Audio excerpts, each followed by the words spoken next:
Coucou à tous, coucou à toutes. Je suis vraiment très contente de vous retrouver pour ce nouveau lundi, dans un nouvel épisode de podcast. Sauf que cette fois-ci, ça va être différent, et pour les 8 prochaines semaines également. En effet, si tu as été attentive à la petite vignette de l'épisode de podcast, au petit visuel, tu as pu voir que c'était différent. Parce que je vais t'inviter dans une saga, la saga estivale, pour clôturer la saison 1 de ce podcast. En effet, c'est en juillet dernier que j'ai ouvert ce podcast et vous avez été très très nombreux et nombreuses à le partager. On a atteint la barre des 130 000 écoutes en moins d'un an et je suis hyper émue et j'avais envie de vous dire un grand merci pour ça. Donc j'avais envie de proposer quelque chose de différent avant d'attaquer en septembre la saison 2 avec de nouveaux invités. J'ai vraiment hâte de vous les faire découvrir.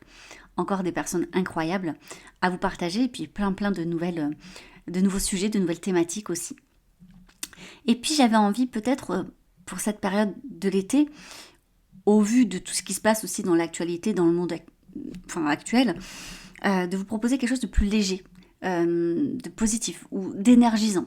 En fait, je réfléchissais comme ça et j'en parlais avec une amie justement et je me disais, j'ai envie que ça soit lié bien sûr aux atypies, à augmenter, à développer son potentiel, donc en lien avec mon podcast, mais d'apporter quelque chose d'un peu plus léger peut-être dans cette période estivale. J'ai vraiment comme conviction profonde de se dire que on a besoin aussi de recharger ses batteries, de recharger son énergie aussi, de choses positives, de choses plus légères. Ça fait du bien, ça rééquilibre et puis ça permet aussi de repartir au front, si jamais, un peu plus armé et un peu plus solide. Donc, je vais vous souhaiter une belle écoute, mais avant ça, j'avais envie de vous dire, surtout, laissez-vous aller. En fait, il va y avoir 6 personnages, à chaque fois avec un zoom particulier sur chaque personnage. Et c'est important pour moi, en fait, juste que vous laissiez aller l'écoute. Il y a des choses que vous n'allez pas comprendre de suite. C'est au fur et à mesure des épisodes que vous allez comprendre qui, quoi, comment. Donc surtout, ne soyez pas frustrés de ne pas tout saisir. C'est normal, c'est comme une histoire au début, quand on regarde un film ou quand on lit un livre, on n'arrive pas tout à comprendre chaque personnage, qu'est-ce qui se passe, et c'est petit à petit. Et j'espère que vous allez vous attacher aux personnages, j'espère qu'elles vont vous parler, qu'elles vont vous faire écho à vous ou à vos proches. Dans chaque épisode, il y aura un focus en fait sur un des personnages. Alors aujourd'hui, on a l'introduction. À la fin, vous aurez une sorte de conclusion, mais entre-temps, chaque semaine, on va découvrir un personnage qui va mettre en valeur une atypie. Alors attention, petit disclaimer parce que c'est important, ça reste des histoires fictives, ça ne veut absolument pas dire, par exemple, lorsqu'on va parler d'hypersensibilité, que toutes les personnes hypersensibles ressemblent à ce personnage ou ont les mêmes problématiques. Absolument pas, attention, bien évidemment. Si vous avez écouté mon épisode sur la couleur des atypies, je vous explique tout ça. Chaque personne atypique en fait, a sa propre couleur dans le sens où c'est coloré avec son histoire de vie, son expérience, avec les personnes qu'elle a autour, son entourage, bref, voilà. Mais j'espère que ça vous apportera un peu de douceur, que ça vous fera peut-être même rire. J'ai vraiment hâte de savoir ce que vous en avez pensé. Je ne suis pas une conteuse expérimentée, je n'écris pas de roman non plus, donc je n'ai pas la prétention d'avoir fait un truc exceptionnel, je ne le pense pas. Mais j'espère que ça aura rempli ce but de vous apporter une autre vision des atypies, avec de l'enthousiasme, avec de la légèreté, que ça vous aura fait sourire, réfléchir aussi par contre, et peut-être vous donner une nouvelle approche des atypies. Voilà, je vous laisse là-dessus, et je vous souhaite une bonne écoute. L'été approchait, et avec lui l'excitation des vacances tant attendues pour tout le monde. Pour May, Sophie, Ingrid, Sophia, Mona et Lou, c'était l'occasion rêvée de se retrouver enfin tout ensemble, comme elles en avaient toujours parlé depuis tant d'années. Passer du temps ensemble, loin des tracas quotidiens, était leur objectif commun. Cependant, organiser un voyage entre 6 femmes aux vies si différentes n'était clairement pas une mince affaire. May et Priya s'étaient rencontrées dans un café de leur quartier parisien pour discuter des vacances. May, avec sa grande sensibilité, rêvait plutôt d'un endroit paisible où elle pourrait se ressourcer et trouver l'inspiration pour ses nouvelles illustrations. Illustratrice de livres pour enfants, elle ressentait toujours une certaine nostalgie de ses années de jeunesse, durant lesquelles elle jouissait d'une liberté totale en unschooling, jamais scolarisée. Elle se souvient de ses journées passées avec ses parents, ses grands-parents, ses grands cousins. Ou de ces après-midi, elle adorait courir dans les champs de coquelicots et sentir l'odeur de la lavande. J'ai vraiment besoin de me détendre cet été, dit May en sirotant son thé à la menthe comme elle aime.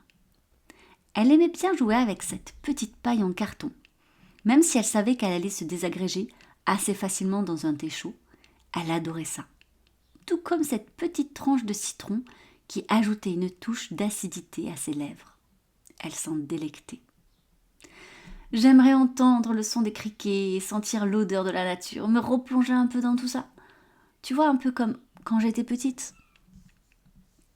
Priya, une avocate plutôt ambitieuse et très perfectionniste, avait une toute autre vision de ses vacances idéales. Moi, j'ai plutôt envie de partir à l'étranger, répondit-elle en croisant les bras et en reculant sur son siège, un peu comme si elle sentait déjà que trouver un compromis allait être compliqué. J'ai envie que ça bouge, de découvrir de nouveaux endroits, de faire des activités qui me changent de ma routine, métro, boulot, dodo, tu vois. May hocha la tête, compréhensive mais pas convaincue. Je comprends, mais n'oublie pas que toutes nos amies ne peuvent peut-être pas se permettre un voyage aussi coûteux. Peut-être qu'on pourrait trouver une autre idée. Le mieux, c'est quand même qu'on en discute tout ensemble, non ? Dit-elle en finissant sa tranche de citron. Priya était d'accord. Elle sortit immédiatement son téléphone de son sac et créa un groupe WhatsApp. Elle était efficace. Inutile de lui dire les choses 2 fois. Elle-même, elle ne supportait pas de répéter les choses 2 fois à quelqu'un. Elle était plutôt reconnue comme une personne exigeante, Priya, ce qui peut parfois être un problème car elle est aussi avec les autres. Son mari pourrait en témoigner. En quelques secondes, elles réfléchissent à qui ajouter dans le groupe. Elles ne se connaissent pas toutes très bien, mais il y avait comme quelque chose qui faisait qu'elles s'entendaient plutôt bien. Le feeling passait, ça s'explique pas. C'est comme si, malgré leurs différences, elles se comprenaient. Bon, pas toujours, mais c'est comme si elles venaient un peu toutes de la même planète. Les échanges sur WhatsApp débutèrent rapidement. Ingrid, toujours débordante d'énergie, rêvait de destinations exotiques. Elle s'entendait donc très bien avec Priya. Pour elle, hors de question de faire un voyage où l'on va juste discuter. Comme elle disait, poser son cul sur sa plage et faire des cours de yoga le matin et la méditation le soir, pas du tout pour moi. Rien que d'y penser, ça lui donnait de l'urticaire. Ingrid proposa. Pour celles qui ont besoin de tranquillité et de nature, pourquoi ne pas partir à Bali ? Les plages y sont magnifiques. Et on pourrait en même temps faire plein d'activités pour celles qui en ont besoin. Ça pourrait convenir à tout le monde. Et j'en entends beaucoup de bien. Priya répondit immédiatement. J'aime trop cette idée. Je n'y suis jamais allée en plus. Ce qui était plutôt rare vu toutes les destinations qu'elle avait faites dans sa vie. Ce serait une expérience inoubliable. Franchement, on n'a qu'une vie. Tout le monde parle de cette destination. J'aimerais vraiment y aller, ajouta-t-elle avec des smileys plages dans la conversation. Sophie, avec son pragmatisme habituel, exprima quelques réserves. C'est un peu compliqué à organiser en si peu de temps. On est déjà au mois de juin, et puis si vous pensez au budget de chacune, tout le monde ne pourra pas se permettre un tel voyage. Peut-être que ce serait mieux d'envisager ça l'année prochaine. Qu'en pensez-vous ? Mona expliqua qu'elle devait tomber un peu sur la bonne semaine, car elle avait son fils 1 semaine sur 2, et que c'était déjà très compliqué à s'organiser avec le papa. Soit on part sur une destination où je peux amener mon fils, soit je préfère partir seule, pour une fois, et laisser mon costume de maman vestiaire, si vous voyez ce que je veux dire. Des tensions commencèrent à se faire sentir sur le groupe WhatsApp. Entre l'organisation, la planification, les besoins, les envies et le budget de chacune, ce n'était pas facile. Et puis Mona ne savait toujours pas si elle voulait vraiment venir ou non. Car indépendamment de la bonne semaine pour son fils, il faut dire que c'était plutôt une femme solitaire. Expatriée en Islande depuis plusieurs années, où elle a rencontré d'ailleurs son ex-mari, autrice, elle sortait assez peu de chez elle et parlait peu aussi. Elle avait été au collège avec May et Ingrid, mais avait finalement assez peu d'amis. Donc pour elle, c'était un vrai challenge de sortir sur son île pour rejoindre 5 autres femmes pendant toute une semaine. Elle en avait très envie, mais elle redoutait aussi beaucoup. Tout ceci lui déclencha quelques angoisses. Ça serait donc l'objet de sa prochaine séance chez son psy, se disait-elle. Finalement, Ingrid, un peu déçue par la tournure des événements, tenta de garder son optimisme. Bon, on va quand même trouver une solution, les filles. Je pense que le mieux, c'est qu'on s'arrête là, que chacune y réfléchisse. Puis on se reparle demain. Ou si vous voulez, on se fait un zoom pour en parler tout ensemble. Une bonne petite visio, qu'en pensez-vous ? Priya, frustrée, soupira en levant les yeux au ciel, bien contente que ce soit une conversation WhatsApp et que personne ne voit sa tête totalement décontenancée. Ça l'agaçait d'avoir toujours l'impression d'être celle qui organise tout et que personne ne veut vraiment se bouger, comme elle le disait si souvent. Elle en avait marre d'être toujours celle qui propose des idées, qu'il y ait toujours quelqu'un pour râler ou critiquer. Car c'était pas la première fois qu'elle avait eu l'idée de partir en vacances avec des amis, mais à chaque fois, ça se fait pas. Lou, plutôt discrète dans la conversation, essaye de tempérer les choses. Oui, bon, l'essentiel c'est que nous soyons tout ensemble. Peu importe où nous allons, nous passerons forcément un bon moment. Merci les filles en tout cas d'avoir eu cette idée, ajoute-t-elle avec une tonne de smileys de cœur. Sophie n'arrive plus à suivre les messages, déjà plus de 100 notifications. Elle écrit juste « Désolée, je suis au travail, je lirai vos messages plus tard ».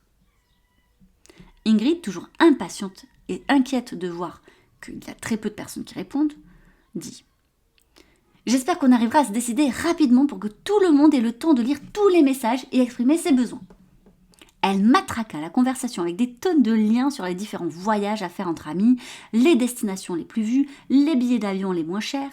Ingrid était de celles qui avaient une énergie incroyable et qui pouvait malheureusement finir par fatiguer les autres. Mais elle était toujours comme ça, sur tous les fronts, toujours très débrouillarde. Il faut dire qu'avec son TDAH, son profil d'entrepreneuse multipotentielle, elle a toujours 20 idées en tête, 50 onglets ouverts sur son ordinateur comme dans sa tête et 10 000 projets en cours. Donc réfléchir aux vacances de cet été, c'était juste une nouvelle lubie pour elle. Après cette discussion animée sur WhatsApp, les 6 amies étaient un peu fatiguées des questions, des propositions et des réflexions. Chacune avait pu exprimer ses désirs, ses préoccupations et ses limites, reflétant la diversité de leur personnalité et de leur vie. Pourtant, malgré les divergences, l'envie de passer du temps ensemble était restée palpable. On sentait que cette fois-ci, cette année, tout le monde avait envie de trouver une solution. Quelques jours après, elles se donnaient rendez-vous via un Zoom, en visioconférence. Ingrid, un peu en retard, s'excusa. « Salut les filles, désolée, comme d'habitude, je m'étais pas noté la bonne heure dans l'agenda, désolée, dit-elle en enchaînant les mots si vite que personne n'avait le temps de lui dire que finalement, le Zoom venait tout juste de commencer.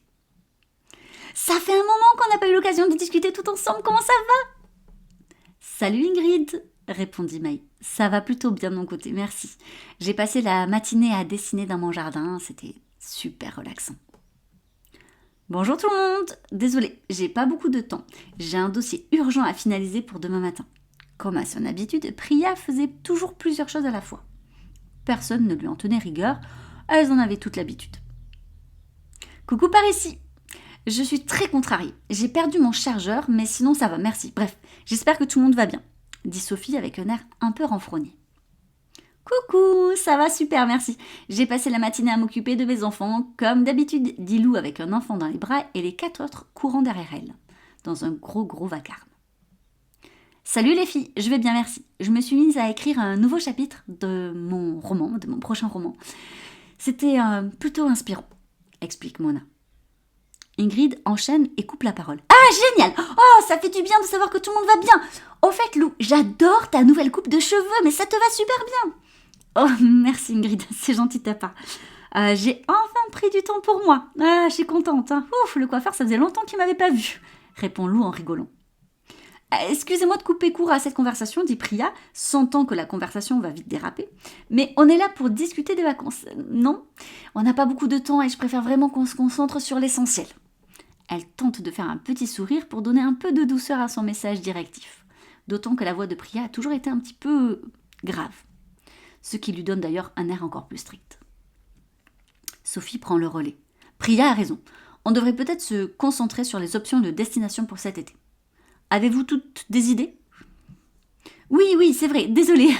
Alors, est-ce que vous avez envoyé tous les liens que je vous ai envoyés ? Est-ce que vous avez eu le temps de regarder ? S'interposa de nouveau Ingrid. S'ensuit un petit silence gêné, car personne n'avait eu le temps ni même l'envie de lire tous les messages. Maï répondit qu'il y en avait vraiment beaucoup et qu'elle garde au final son idée de partir dans un endroit calme, proche de la nature.